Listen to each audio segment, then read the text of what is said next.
সকাল সকাল শুরু হয়েছে ঝুম বৃষ্টি। এমন দিনে বিছানা ছাড়তে তো ইচ্ছেই করে না, কিন্তু বিছানা তো ছাড়তেই হবে, ঘুম থেকে উঠতেই হবে, ঘরে তো অনেক কাজ। চলুন তাহলে আজকে বৃষ্টির দিনটা কিভাবে পার করছি আপনাদের সাথে শেয়ার করি। আসসালামু আলাইকুম, কেমন আছেন সবাই? আশা করছি সবাই খুব ভালো আছেন, সুস্থ আছেন এবং নিরাপদে আছেন। বাইরে কিন্তু ঝিরঝিরি বৃষ্টি হচ্ছে সকাল থেকে। আর এমন বৃষ্টির দিনে অলসতা সত্যিই পেয়ে বসে, মন চায় না যে কোনো কাজ করি। তারপরে আবার যখন কাজ করতে শুরু করি তখন ইচ্ছে করে যে সব কাজ শেষ করে তারপরেই বসবো। সত্যি কথা বলতে, যখন ঘরের কাজ পড়ে থাকে, চোখের সামনে পড়ে থাকে, তখন ইচ্ছে করে না আর শুয়ে বসে কাটাই। আর দিন শুরু হওয়ার সাথে সাথে মনে হয় যে ঘরের কাজগুলো কখন শেষ করে ফেলবো। তো এই যে ঘুম থেকে উঠেই বিছানাটা সুন্দর করে গুছিয়ে নেওয়া, যেটা তো অভ্যাসে পরিণত হয়ে গেছে, এটা তো করতেই হবে। বিছানাটাকে সুন্দর করে একটু গুছিয়ে নিই, তারপরে সকালের জন্য নাস্তা তৈরি করব। এদিকে তো ঝিরিঝিরি বৃষ্টি হচ্ছে, ছেলের পরীক্ষা চলছে, তো তাড়াতাড়ি করে নাস্তা রেডি করে ওকে খাবার দিব, সেই সাথে আমিও একটু খেয়ে নেব, তারপরে হচ্ছে ওকে নিয়ে স্কুলে যাব। তো ও কয়েকদিন ধরেই বলছিল সুজি রান্না করার জন্য। ঘরে বেশ কয়েকবার সুজি আনা হয়েছে, কিন্তু কয়েকদিন পরপরই ডেট এক্সপায়ার হয়ে যায়। তো আজকে ভাবছি যে নতুন প্যাকেট থেকে সুজি রান্না করি। তো অফ ক্যামেরায় কিন্তু আমি নাস্তা তৈরি করে নিয়েছি। এখানে ডাল ভুনা ছিল, রাতে রান্না করেছিলাম, সেটা সেটা গরম করে নিয়েছি, সাথে হচ্ছে ডিম সিদ্ধ আর সুজির হালুয়া করেছি, আর হলো রুটি।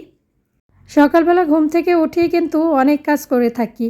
তো সেই কাজগুলো যদি ক্যামেরা বন্দি করতে যাই তাহলে দেখা যাবে যে অনেক লম্বা একটা ভিডিও হয়ে যাবে। তো সেই জন্য আর কি একটু একটু করেই আপনাদের সাথে শেয়ার করার চেষ্টা করি, যাতে করে খুব বেশি লং ভিডিও না হয়ে যায়। তো এই যে সবার জন্য কিন্তু নাস্তা রেডি করে নিয়েছি, এবং সবাইকে ডাকছি যে সবাই যেন তাড়াতাড়ি করে নাস্তা খেয়ে নেয়। আর নাস্তা খাওয়া হয়ে গেলে তাড়াতাড়ি করে আমার কিন্তু রান্নাঘরের অনেক কাজ গুছিয়ে নেওয়া হয়ে যাবে। এই যে প্লেট বাটিগুলো, এগুলো সব কিছু আবার ধুয়ে মুছে রাখতে হবে, আর দুপুরের জন্য রান্নাবান্না করতে হবে। তো এই যে আমিও একটু খেয়ে নিচ্ছি, আর অনেক দিন পরে সুজির হালুয়া রান্না করেছি। সুজির হালুয়াটা অনেক বেশি মজা হয়েছিল। একটু বেশি করে দুধ আর হলো ঘি এটা দিয়ে করেছি। আর চিনি একটু কমই দেওয়া হয়েছে, কারণ সকাল সকাল কেউ মিষ্টি খাবার তেমন একটা পছন্দ করে না। আগে তো মাহির অনেক মিষ্টি খাবার খেতে চাইতো, এখন ও একটু একটু সচেতন হয়েছে, বলে যে না, এখন থেকে অল্প অল্প করে মিষ্টি খাওয়া বাদ দেবো আর কি। তো তারপরে এই যে নাস্তা খাওয়া শেষ করে মাহিরকে নিয়ে স্কুলে চলে আসছি। ওর হলো পরীক্ষা চলছে, হাফ ইয়ারলি পরীক্ষা। তো এখানে এসে তো দেখি অনেক ভিড়, স্টুডেন্টের চেয়ে অভিভাবকের সংখ্যা অনেক বেশি। তো যাই হোক, আমি তো খুব বেশি একটা প্রতিদিন যাই না, তবে অনেক গার্ডিয়ান আছে প্রতিদিনই আসে। তো ওকে স্কুলে দিয়ে এসে কিন্তু আমি ঘরের কাজগুলো করে নিচ্ছি। তাড়াতাড়ি করে স্কুলে দিয়ে আসছি, স্কুলে দিয়ে এসে আমি আর খুব বেশি একটা বসে থাকিনি, তাড়াতাড়ি করে একটু পানি খেয়ে এই যে কাজে লেগে পড়েছি। বারান্দায় একটু বৃষ্টি পড়ার কারণে একদম ময়লা ময়লা হয়ে গেছে। তো বারান্দাটা একটু সুন্দর করে পরিষ্কার করে নিচ্ছি। বারান্দা যদি পরিষ্কার থাকে তাহলে দেখবেন যে ঘরের মধ্যেও পরিষ্কার থাকে, আর বারান্দা ময়লা থাকলে ঘরের মধ্যটাও কিন্তু ময়লা হয়ে যায়। কারণ এই যে বারান্দায় কয়েকবার আসতে হয়, যেতে হয়, তো বারান্দায় যদি ময়লা থাকে সেখান থেকে পায়ের ময়লা চলে যায় একদম ঘরে। তো সেজন্যই সুন্দর করে একটু বারান্দাটাকে পরিষ্কার করে নিয়েছি। আর বৃষ্টি হলে এমনই হয়, আমার মনে হয় বারান্দার অবস্থা খুবই খারাপ হয়ে যায়। তো পানি দিয়ে সুন্দর করে গাছগুলোকে সরিয়ে নিয়ে পরিষ্কার করে নিয়েছি।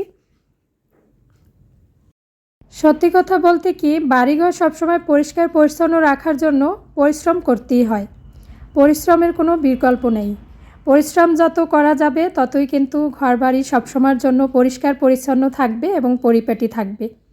আর সত্যি কথা এটাই যে অগোছালো ঘর বা অপরিষ্কার ঘর মনের উপর বাড়তি একটা চাপ তৈরি করে। চারপাশ পরিষ্কার থাকলে চিন্তাভাবনাও পরিচ্ছন্ন থাকে এবং কাজেও মন বসে। তো এই যে আমি কিন্তু গাছগুলোকে সরিয়ে সরিয়ে সুন্দর করে ভালো করে পানি দিয়ে দিয়ে পরিষ্কার করে নিয়েছি বারান্দাটা। বারান্দা পরিষ্কার করা হয়ে গেছে, তারপরে চলে আসছি ঘরে। এই যে ডাইনিংয়ে বসে খাওয়া দাওয়া হয়েছে, তখন কিন্তু আমি তাড়াতাড়ি করে মাহিরকে নিয়ে স্কুলে চলে গেছি। আর তেমন একটা গোছানো হয়নি, পরিষ্কার করা হয়নি। সকালবেলা যদি বাইরে বের হওয়া হয় তখন কিন্তু ঘরের কাজ এগুলো এইভাবে ফেলে রেখেই চলে যেতে হয় অনেক সময়। যাই হোক, আমি তো মাহিরের সাথে প্রতিদিন স্কুলে যাই না। এখন যেহেতু পরীক্ষা চলছে, তো এজন্য একটু আজকে গিয়েছি যে পরীক্ষার সময় একটু সাথে গেলে সাহস-টাহস বাড়ে এই আর কি। তো এই তো আমি সুন্দর করে টেবিলটাকে পরিষ্কার করে গুছিয়ে নিয়েছি। আমি একটা জিনিস খেয়াল করেছি যে ঘরের প্রতিটা কাজই কিন্তু পরিশ্রমের। প্রতিদিন সকালে বিছানা গোছানো, রান্নার পরপরই রান্নাঘর পরিষ্কার করা এবং প্রতিটি জিনিস নির্দিষ্ট স্থানে রাখার অভ্যাস কিন্তু একেবারে বড় পরিশ্রমের হাত থেকে বাঁচায়। আমরা যখন এই অভ্যাসগুলো নিজের মধ্যে আয়ত্ত করে রাখি বা এইভাবে ছোট ছোট অভ্যাসগুলো ফলো করে চলি, তখন দেখা যায় কি অনেক বড় পরিশ্রমের হাত থেকে রক্ষা পাওয়া যায়। এই ২ দিন ধরে বৃষ্টি হওয়াতে বারান্দার কাপড়-চোপড়গুলো তো শুকায়ই না, বরঞ্চ যদি কিছু শুকানো থাকে বারান্দায় থাকলে সেটা ভিজে যায়। ঘরে এনে আবার এখানে সেখানে ছড়িয়ে ছিটিয়ে রাখতে হয়, চেয়ারের উপরে রাখতে হয়। তো সেগুলো একটু গুছিয়ে রাখলাম। চেয়ারের উপরে কিছু শুকনা জামাকাপড় ছিল। তারপরে এই তো একটু একটু করে অগোছালো ঘরবাড়ি একটু সুন্দর করে পরিষ্কার করে নিই। একটি পরিষ্কার ঘর মানেই কিন্তু একটা সুস্থ এবং শান্ত মন। ঘরদোর সবসময় পরিপাটি রাখা মোটেও সহজ কাজ নয়, তবে আবার কঠিন কাজও নয়। এই যে ছোট ছোট কিছু অভ্যাসের মাধ্যমেই কিন্তু এটা সম্ভব, সবসময়ের জন্য ঘরবাড়ি পরিষ্কার রাখা এবং গুছিয়ে রাখা। ঘরের প্রতিটি জিনিস নির্দিষ্ট স্থানে রাখা, নিয়মিত ধুলাবালি পরিষ্কার রাখা আর অলসতাকে দূরে ঠেলে ঘরের কাজ গুছিয়ে নেওয়া, এই সব কিছুর জন্যই দরকার নিয়মানুবর্তিতা আর পরিশ্রম।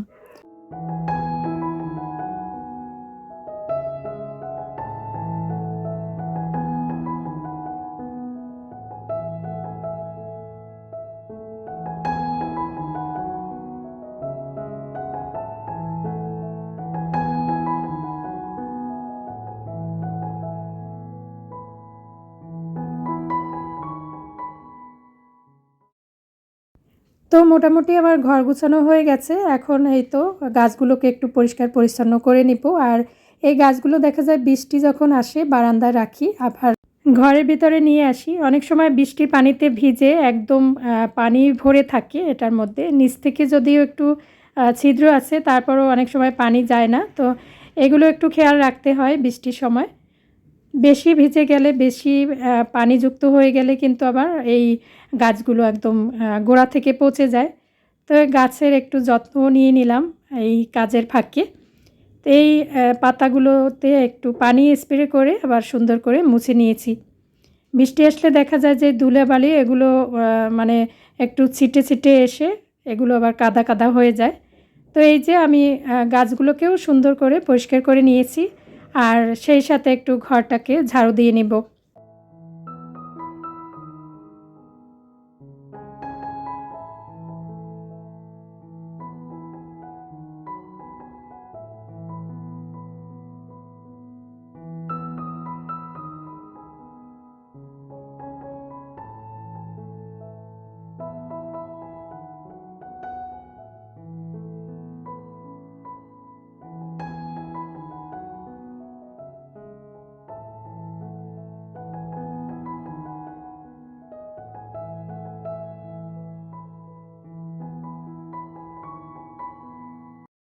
তো বন্ধুরা, সব কাজের মধ্যে এই যে এটা আমার কিন্তু বড় কাজ।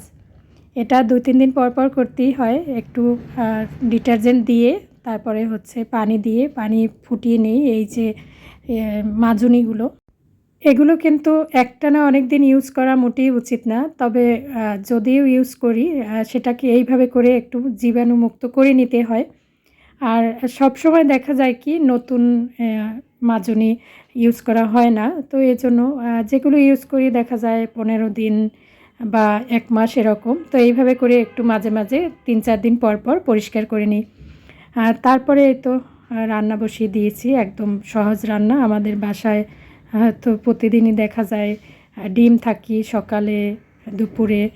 তো এই যে আজকে সকালের দিকে যেহেতু একটু অন্যান্য কাজ করেছি, সেজন্য শর্টকাট রান্না করেছি। ডিম সাথে আর কি একটু শিং মাছ। তো এই ২ পদের খাবার আর কি একসাথে রান্না করি। এর আগেও একটা ভিডিওতে শেয়ার করেছিলাম যে চিংড়ি মাছ আর ডিম একসাথে ভুনা করেছি। আমি কিন্তু এরকম করি, আমার মাকে দেখেছি এরকম শিং মাছ বা কই মাছ সাথে ডিম এভাবে করে রান্না করে, বা চিংড়ি মাছ। তো আমিও এভাবে করে রান্না করি, আর সাথে একটু ডাল রান্না করে নিয়েছি। আর বৃষ্টির সময় তো এমনিতেই রান্নাবান্না খাওয়া দাওয়া এগুলো খেতে ভালোই লাগে। আর এই যে দেখুন আকাশের অবস্থা, একদম মেঘাচ্ছন্ন, আর সারাদিনটাই ঝিরিঝিরি বৃষ্টি হচ্ছে। তো 3টার পরে আর কি এই তো আমি মাংস নামিয়ে নিয়েছি, এগুলোকে রান্না করে নিব।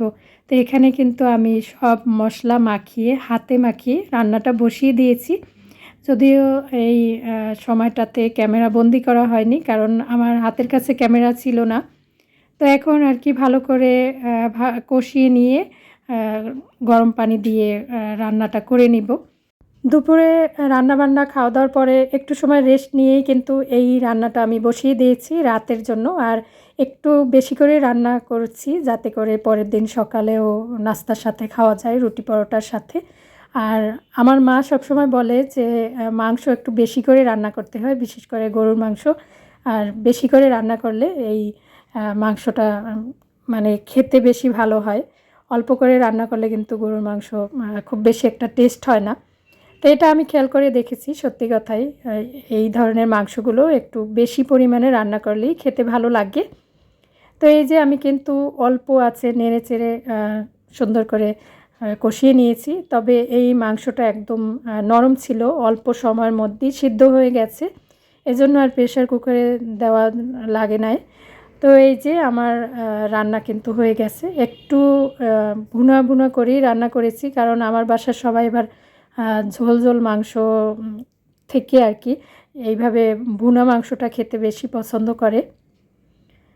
তো এই যে সন্ধ্যাবেলা আমার রান্নাবান্না হয়ে গেছে। এরপরে কিন্তু আমি একটু নাস্তাও বানিয়ে নিয়েছি, চিকেন মোমো। চিকেনের পুরটা রেডি করা ছিল। আর এই তো মাহির কিন্তু তার পছন্দের জার্সি পড়তে বসেছে। আর এদিকে আমার মোমো তৈরি করা হয়ে গেছে। একদম চিকেনের পুরটা রেডি করা থাকলে ফ্রিজে এভাবে করে সহজেই রান্নাটা করে নেওয়া যায় আর কি। আর ঘরে সস ছিল না, তাই আমি এখানে একটু চিলি সস বানিয়ে নিয়েছি। তো চিলি সস বানানোটা তো একদমই সহজ। একটু চিলি ফ্লেক্স দিয়েছি, রসুন কুচি, আদা কুচি, পানি, আর সাথে দিয়েছি হচ্ছে একটুখানি ভিনেগার। তো এসব দিয়ে জাল করে তারপরে দিয়েছি একটুখানি কর্নফ্লাওয়ার। তো এই যে আমার সন্ধ্যার নাস্তা চিকেন মোমো রেডি হয়ে গেছে। বৃষ্টির দিনে সকাল থেকে সন্ধ্যাটা আপনাদের সাথে নিয়ে পার করলাম। এতক্ষণ আমার সাথে থাকার জন্য সবাইকে জানাই অসংখ্য ধন্যবাদ। আমার কথা ও কাজে কোনো ভুল ত্রুটি হয়ে থাকলে অবশ্যই ক্ষমা সুন্দর দৃষ্টিতে দেখবেন আশা করি। আর যদি ভিডিও ভালো লাগে তাহলে চ্যানেলটিকে সাবস্ক্রাইব করে রাখতে পারেন। আর যারা অলরেডি চ্যানেলটিকে সাবস্ক্রাইব করে রেখেছেন, সবসময় আমাকে সাপোর্ট করছেন, তাদের প্রতি আমি অনেক অনেক কৃতজ্ঞ। তাদের জন্য অনেক অনেক ভালোবাসা রইলো, অনেক অনেক দোয়া রইলো। আজকে তাহলে বিদায় নিচ্ছি। আল্লাহ হাফেজ। আসসালামু আলাইকুম।